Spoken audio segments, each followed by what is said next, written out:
कधी काळी काँग्रेस आणि राष्ट्रवादी काँग्रेसचा बालेकिल्ला असणारा सांगली महापालिका आता भाजपचा गड बनलाय।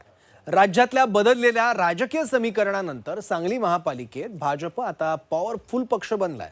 त्यामुळे महाविकास आघाडीसमोर भाजपचं मोठं आव्हान असणार आहे। मात्र या निवडणुकीमध्ये सांगलीकर जनता सत्तेच्या समीकरणाला की शहराच्या विकासाला कौल देणार हे पाहणं महत्त्वाचं असेल। बघूयात।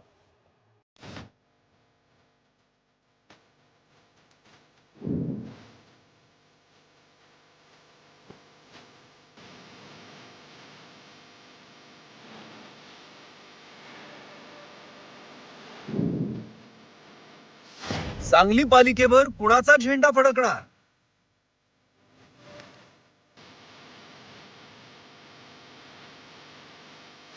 जनतेचा कौल कुणाला, मविया की महायुती?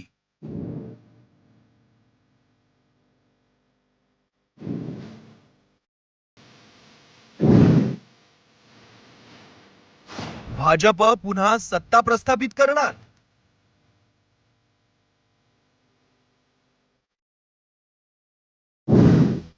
सांगली महानगरपालिकेत मविया आणि महायुतीमध्ये वर्चस्वाची लढाई पाहायला मिळणार आहे। कारण सांगली महापालिकेत पुन्हा एकदा सत्ता मिळवण्यासाठी भाजपनं रणनीती आखली आहे। तर तिकडे जयंत पाटील आणि खासदार विशाल पाटलांसाठी ही निवडणूक प्रतिष्ठेची आहे। त्यामुळे मवियानं देखील या निवडणुकीसाठी कंबर कसली आहे। सांगली पालिकेत महायुती म्हणून लढण्यासाठी भाजप आणि शिंदेच्या शिवसेनेचं एकमत झालंय।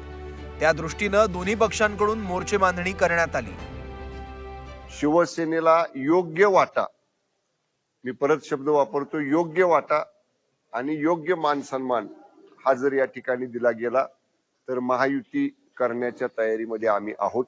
आमची तयारी चर्चेची आहे, पण त्याचबरोबर आम्ही आमच्या इच्छुक उमेदवारांना पक्षाचं चिन्ह हे लोकांच्या पर्यंत पोहोचवायला या ठिकाणी सांगितलेलं आहे। लोकांची संपर्क कायम ठेवायला सांगितलेला आहे।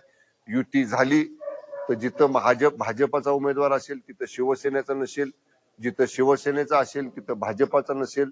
पण जर नाही झाली तर शिवसेना उमेदवारांनी संपर्कामध्ये सुरुवात सगळ्यांनी करावी। विशेषतः भाजप म्हणून या ठिकाणी प्रचंड अर्ज उमेदवारांची मागणी या ठिकाणी झाली। जवळजवळ 570 लोकांनी उमेदवारी मागितलेली आहे। परंतु आज आम्ही महायुती म्हणूनच ही इलेक्शन लढणार आहोत। त्यामध्ये राष्ट्रवादी अजितदादा गट असेल, एकनाथजी शिंदेंचा शिवसेना असेल, जनसुराज असेल, आरपीआय असेल, या सगळ्यांना घटक पक्षांना बरोबर घेऊन महायुती म्हणून ही इलेक्शन आम्ही लढणार आहोत। सांगलीत भाजप शिवसेनेत एकत्र लढण्यावर एकमत झालं असलं तरी राष्ट्रवादीनं मात्र स्वबळाचा नारा दिलाय। राष्ट्रवादीनं 30 जागांची मागणी केली। योग्य जागा न मिळाला स्वतंत्र लढण्याचा इशारा राष्ट्रवादीनं भाजप शिवसेनेला दिलाय। आणखी पुढच्या 2-4 दिवसांमध्ये सांगली आणि कुपवाड मधून सुद्धा काही नगरसेवक येतील। त्यावेळेला आम्ही त्यांच्याबरोबर चर्चेला बसू। आणखी 2 दिवस जरा वाट बघायची आणि त्यानंतर आमच्याकडे येणाऱ्यांची संख्या आणि त्यानुसार आम्ही त्यांना मागणी करणार आहे। जर आम्हाला पुरेसं प्रतिनिधित्व तिथं नाही मिळालं तर आम्ही दुसरा विचार करणार आहे स्वबळाचा, आणि ती तयारी आमची पूर्ण झालेली आहे। सांगली, मिरज, कुपवाड महानगरपालिकेत काँग्रेस, राष्ट्रवादी काँग्रेस, भाजपनं आलटून पालटून सत्ता उपभोगली आहे। मात्र 2018 मध्ये भाजपनं सांगली पालिकेवर एकहाती सत्ता स्थापन केली होती।